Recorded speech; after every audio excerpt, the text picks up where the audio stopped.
আমরা আজকে জানার চেষ্টা করব বাগরাম বিমান ঘাঁটি সম্পর্কে। বাগরাম বিমান ঘাঁটি কেন এতটা গুরুত্বপূর্ণ? বাগরাম বিমান ঘাঁটিটি বাগরাম এয়ারফিল্ড নামে পরিচিত। আফগানিস্তানের পারওয়ান প্রদেশের চারিকার থেকে 11 কিলোমিটার দক্ষিণ পূর্বে অবস্থিত এই বাগরাম বিমান ঘাঁটিটি এবং কাবুল থেকে 65 কিলোমিটার উত্তরে অবস্থিত এই বাগরাম বিমান ঘাঁটিটি। এই বিমান ঘাঁটিটিতে দুটি রানওয়ে রয়েছে, যার প্রথম রানওয়েটি 11,819 ফিট বা 3602 মিটার লম্বা।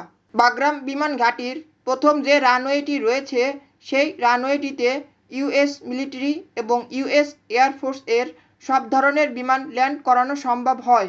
যুক্তরাষ্ট্রের সবচেয়ে বড় কার্গো বিমান লকহেড মার্টিন C-5 গ্যালাক্সি এই বাগরাম ঘাঁটির যে প্রথম রানওয়েটা রয়েছে সেখানে ল্যান্ড করতে সক্ষম। লকহেড মার্টিন C-5 গ্যালাক্সি বিমানটি হলো ইউএস এয়ারফোর্স এর কার্গো বিমান। এই বিমানটি ইউএস এয়ারফোর্স, ইউএস আর্মি এর বিভিন্ন লজিস্টিক্স বা সরঞ্জামাদি পরিবহনের কাজে ব্যবহার করা হয়। বাগরাম বিমান ঘাঁটির দ্বিতীয় রানওয়েটি 9,687 ফিট বা 2953 মিটার লম্বা। এই বাগরাম বিমান ঘাঁটিটিতে 3টি হ্যাঙ্গার রয়েছে বিমান রাখার জন্য, যে এয়ার হ্যাঙ্গারগুলোর মধ্যে বিমান মেইনটেনেন্স করা হয়। সেখানে একটি কন্ট্রোল টাওয়ার রয়েছে, সেখানে সৈন্যদের থাকার জন্য আবাসন ব্যবস্থা রয়েছে। বাগরাম বিমান ঘাঁটিটি 1950-এর দশকে সোভিয়েত ইউনিয়নের সহায়তায় নির্মিত হয়েছিল। বাগরাম বিমান ঘাঁটিটি পূর্বে আফগানিস্তানের বৃহত্তম মার্কিন সামরিক ঘাঁটি ছিল, যেখানে মার্কিন বিমান বাহিনীর 455তম বিমান অভিযান শাখা, মার্কিন যুক্তরাষ্ট্র এবং জোট বাহিনীর ইউনিটগুলোর কর্মীরা নিয়োজিত ছিল। মার্কিন যুক্তরাষ্ট্র এই বাগরাম বিমান ঘাঁটিটি সম্প্রসারণ এবং আধুনিকীকরণ করে এখানে একটি 50 শয্যা বিশিষ্ট হাসপাতাল তৈরি করে, যেখানে মার্কিন যুক্তরাষ্ট্রের সৈন্য এবং মার্কিন যুক্তরাষ্ট্রের যেসব কর্তারা অবস্থান করেন তাদের চিকিৎসা প্রদান করা হয়। এই বাগরাম বিমান ঘাঁটিটিতে 3টি অপারেশন থিয়েটার এবং একটি আধুনিক ডেন্টাল ক্লিনিকও রয়েছে। 15ই আগস্ট 2021 সালে ন্যাটো প্রশিক্ষিত আফগান সেনাবাহিনী আত্মসমর্পণ করার পর পুরো ঘাঁটিটি তালেবান বিদ্রোহী বাহিনীর হাতে চলে যায়। মার্কিন প্রেসিডেন্ট ডোনাল্ড ট্রাম্প দীর্ঘদিন ধরেই বলে আসছেন 2021 সালের আগস্টে আফগানিস্তান থেকে মার্কিন যুক্তরাষ্ট্রের সৈন্য প্রত্যাহার করা ছিল সবচেয়ে খারাপ মুহূর্তগুলোর মধ্যে একটি। লক্ষ লক্ষ মার্কিন জনগণ সেই সময়ের ছবিগুলো মনে করে।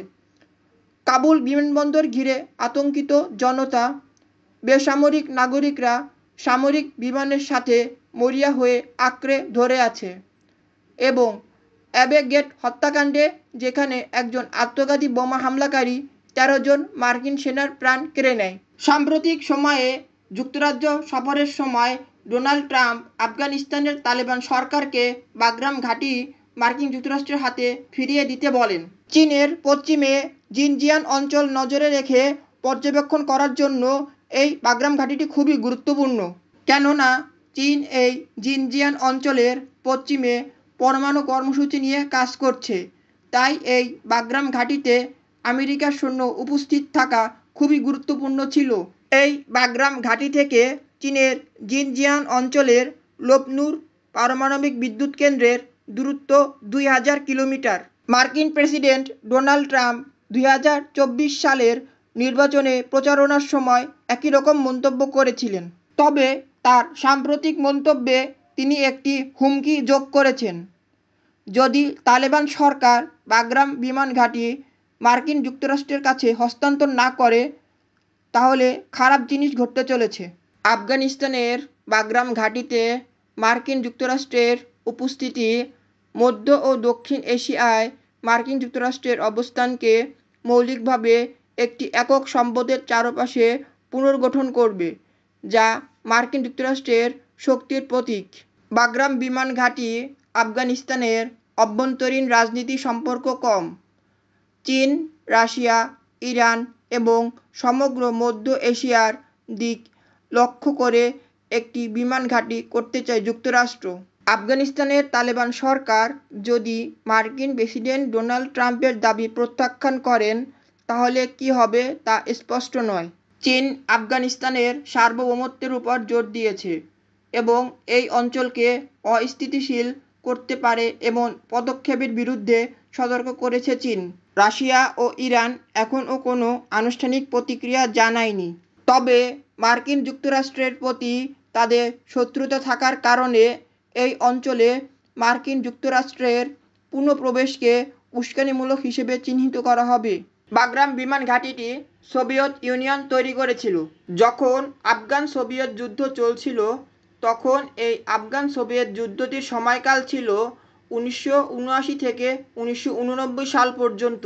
2001 সালে মার্কিন যুক্তরাষ্ট্র আফগানিস্তান আক্রমণ করার পর এই বাগরাম ঘাঁটিটি 2 দশক ধরে মার্কিন বিমান অভিযানের লজিস্টিক্যাল হাবে পরিণত হয়েছিল।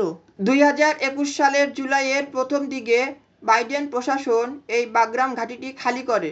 মার্কিন যুক্তরাষ্ট্র এই ঘাঁটিটি খালি করার ঠিক কয়েক সপ্তাহ আগে আফগানিস্তানের তালেবান এই বাগরাম ঘাঁটিটি বুঝে নেয়।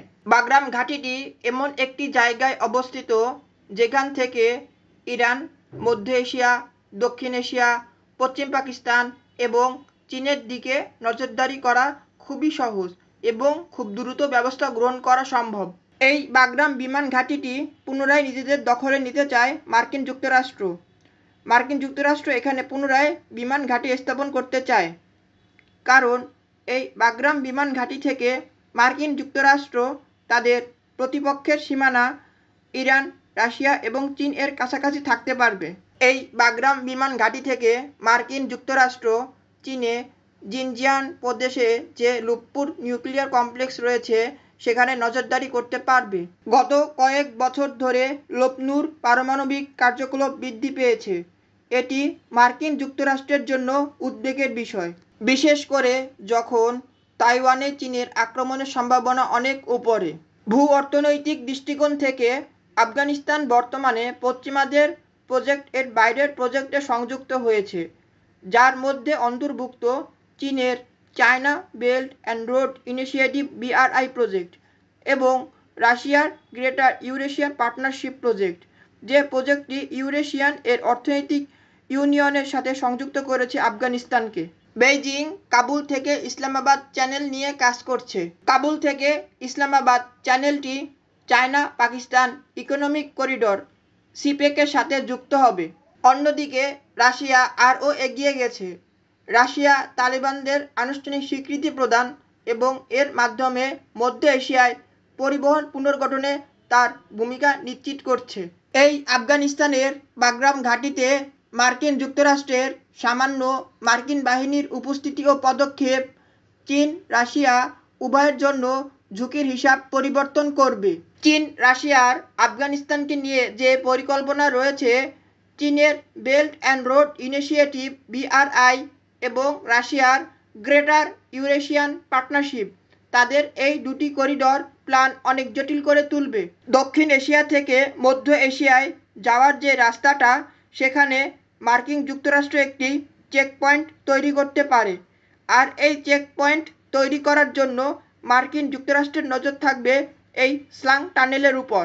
স্লাং টানেলটি হলো 2.67 কিলোমিটার লম্বা একটি টানেল এবং এই টানেলটি স্লাং পাস নামে পরিচিত। এই স্লাং টানেলটি কাবুল থেকে 90 কিলোমিটার উত্তরে অবস্থিত। এই স্লাং টানেলটি আফগানিস্তানের উত্তরে পারওয়ান প্রভিন্স এ অবস্থিত। 1964 সালে সোভিয়েত ইউনিয়নের সময় এই স্লাং টানেলটির কাজ শেষ হয়। এই স্লাং টানেলটি মধ্য এশিয়া এবং দক্ষিণ এশিয়ার মধ্যে সড়ক যোগাযোগের মাধ্যমে সংযোগ স্থাপন করেছে। তাই এই স্লাং টানেলটি কৌশলগতভাবে খুবই গুরুত্বপূর্ণ। মার্কিন প্রেসিডেন্ট বলেছেন, মার্কিন যুক্তরাষ্ট্র আফগানিস্তানকে লুটপাট করবে না এবং আফগানরা তাদের খনিজ সম্পদের ন্যায্য প্রদানকারী বাণিজ্যিক অংশীদার বেছে নেওয়ার জন্য স্বাধীন থাকবে। মার্কিন যুক্তরাষ্ট্র বলেছে, বাগরামে মার্কিন নিরাপত্তা বাহিনীর উপস্থিতি দেশটিতে বাণিজ্যের স্বাধীনতার দাবিকে আরও শক্তিশালী করবে। তবে মার্কিন যুক্তরাষ্ট্র তাদের কথা রাখে কিনা সেটা সময়ই বলে দেবে। নিরাপত্তার দৃষ্টিকোণ থেকে বাগরাম বিমান ঘাঁটিতে মার্কিন যুক্তরাষ্ট্রের বিমান ঘাঁটির কৌশলগত দিকটি স্পষ্ট। মার্কিন যুক্তরাষ্ট্র আফগানিস্তান ত্যাগ করার পর জিহাদি নেটওয়ার্কগুলো সমৃদ্ধি লাভ করে। যুক্তরাষ্ট্রের জন্য প্রযুক্তিগতভাবে আফগানিস্তানের বাইরে থেকে হামলা চালানো সম্ভব, কিন্তু বাগরাম বিমান ঘাঁটি যুক্তরাষ্ট্রের জন্য খুবই ভালো জায়গা তাদের কার্যক্রম পরিচালনা করার জন্য, কারণ এই ঘাঁটি থেকে যুক্তরাষ্ট্র তাদের প্রতিপক্ষের লক্ষ্যের খুব কাছাকাছি থাকতে পারে। এই বাগরাম ঘাঁটিতে মার্কিন যুক্তরাষ্ট্রের উপস্থিতির অনেক সুনামও রয়েছে। এই বাগরাম ঘাঁটি 2 দশক ধরে মার্কিন যুক্তরাষ্ট্রের নাগালের প্রতীক ছিল এবং আফগানিস্তানে মার্কিন যুক্তরাষ্ট্রের শক্তির সবচেয়ে দৃশ্যমান প্রতীক ছিল। যদি কোনো মার্কিন যুক্তরাষ্ট্রের প্রতিদ্বন্দ্বী তাদের সম্পদে পরিণত করে, তার ক্ষতি মার্কিন যুক্তরাষ্ট্রে খুব কমই লক্ষ্য করা যেতে পারে, তবে মধ্য এশিয়া জুড়ে তা প্রতিধ্বনিত হবে। মার্কিন প্রেসিডেন্ট ডোনাল্ড ট্রাম্প ইতিমধ্যেই বাগরামে চীনের প্রভাব বিস্তারের অভিযোগ করেছেন। বেইজিং বাণিজ্য ও খনির ক্ষেত্রে কাবুলের প্রতি আকৃষ্ট হয়েছে এবং ইঙ্গিত দিচ্ছে এটি নিরাপত্তা সম্পর্ক আরও গভীর করতে পারে। মার্কিন প্রেসিডেন্ট ডোনাল্ড ট্রাম্পের মূল লক্ষ্য হল তালেবানদের সাথে একটি চুক্তি করে বাগরাম ঘাঁটিটি মার্কিন যুক্তরাষ্ট্রের হাতে ফিরিয়ে দেওয়া। 2021 সাল থেকে তালেবান সরকার মার্কিন যুক্তরাষ্ট্র এবং আন্তর্জাতিক সাহায্য থেকে কোটি কোটি ডলার নগদ অর্থ পেয়েছে। তবুও তাদের রাজনৈতিক অবস্থান কঠোর হয়েছে এবং তারা তাদের নেটওয়ার্কগুলিকে এমনভাবে গড়ে তুলেছে যা আন্তর্জাতিক সংস্থাগুলো দ্বারা সুপরিচিত। ইনফরমেশনের লিঙ্ক ডিসক্রিপশন বক্সে দিয়ে দেওয়া হবে। আপনারা চাইলে ডিসক্রিপশন বক্স থেকে লিঙ্কে ক্লিক করে দেখে নিতে পারেন। লাইক, সাবস্ক্রাইব, কমেন্ট এবং শেয়ার করে আমাদের সাথে থাকবেন।